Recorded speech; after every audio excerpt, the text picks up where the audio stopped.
నిజంగా నేను చేస్తే మా అమ్మోళ్ళు జీవితంతో హ్యాపీగా ఉంటారా? అవును సిద్ధు. నాకు ఇప్పుడు 25.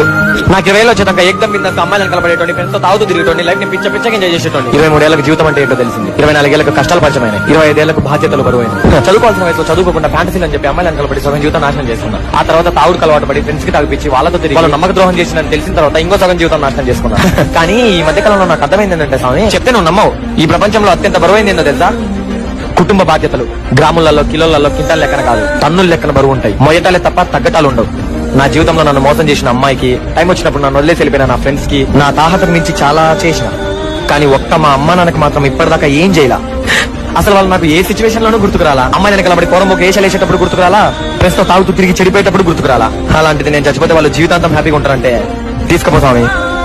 ఎవరైనా ఇది చూస్తే పిచ్చి అనుకుంటారు. కానీ నాలాంటి సిచ్యువేషన్ లో ఉండే ఒక అబ్బాయికి ఇలాంటి ఒక ఆఫర్ ఇస్తే వాడు కళ్ళు మూసుకొని చంపే అంటాడు.